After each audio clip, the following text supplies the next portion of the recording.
પાદરામાં આવેલા અરિહંત કોમ્પ્લેક્સ પાસે તંત્ર દ્વારા મોક ડ્રીલનું આયોજન કરવામાં આવ્યું હતું। સમગ્ર દેશભરમાં જે પ્રકારે અલગ અલગ જગ્યાઓ પર મોક ડ્રીલનું આયોજન કરવામાં આવી રહ્યું છે તે જ પ્રકારે અરિહંત કોમ્પ્લેક્સ ખાતે પણ મોક ડ્રીલનું આયોજન કરવામાં આવ્યું હતું।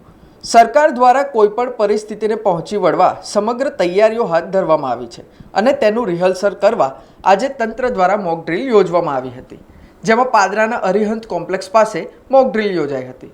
સરકારની અલગ અલગ એજન્સીઓ આ મોક ડ્રીલમાં ઉપસ્થિત રહી પોતાની કામગીરી બતાવી હતી, જેમાં આરોગ્ય વિભાગના 45 કર્મચારી, ફાયર બ્રિગેડના 33 કર્મચારી, મામલતદાર કચેરીના 18 કર્મચારી, પોલીસ વિભાગના 22 કર્મચારી, 4 ફાયર બ્રિગેડના ટેન્ડરો, 7 જેટલી એમ્બ્યુલન્સ સહિતના કાફલા સાથે આ સમગ્ર મોક ડ્રીલ યોજાઈ હતી।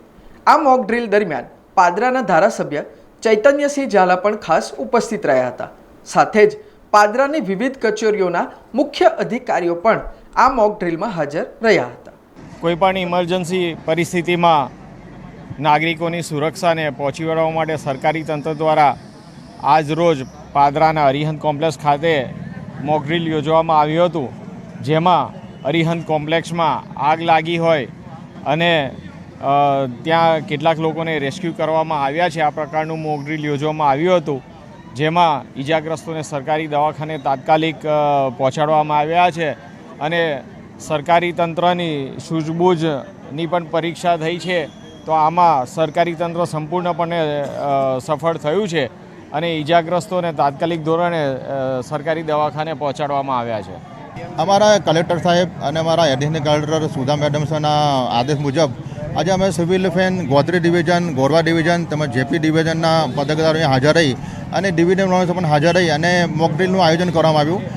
એમાં અનુસંધાનમાં આગ લાગે તો શું કરવું, યુદ્ધ થાય તો શું કરવું, એના માટે જે મોક ડ્રીલ યોજવામાં આવ્યું એમાં મામલતદાર સાહેબ પાદરાના અને ધારાસભ્ય ઝાલા સાહેબ તમામ હાજર રહી અને મોક ડ્રીલ કરવામાં આવ્યું। એમાં અમે સાયરન વગાડવાનું હોય છે, આગ લાગે ઇન્જર થાય તો એમ્બ્યુલન્સ બોલાવી અને ફટાફટ આગ હોલાવવાની એમ્બ્યુલન્સ પણ આવી ગઈ છે અને જ્યાં આગ લાગે ત્યારે શું કરવું એના માટે પણ આજે બાહેધરી આપવામાં આવી અને તમે જોઈ શકો છો કે મોટી સંખ્યામાં સિવિલ ડિફેન્સ અધિકારીઓએ અને અમારા સાથે મળીને આજે મોક ડ્રીલ યોજવામાં આવ્યું અને એક સજાગ કરવામાં પબ્લિકને કોઈ યુદ્ધ થાય તો શું કરવું એના માટે અમે આયોજન કર્યું છે અને આજે મોક ડ્રીલ યોજવામાં આવ્યું છે। સમાચારોના સતત અપડેટ માટે TNN ન્યૂઝને YouTube પર સબસ્ક્રાઇબ કરી બેલ આઇકોન પ્રેસ કરો અને અમારી સાથે જોડાયેલા રહો Facebook, Instagram અને Twitter ઉપર।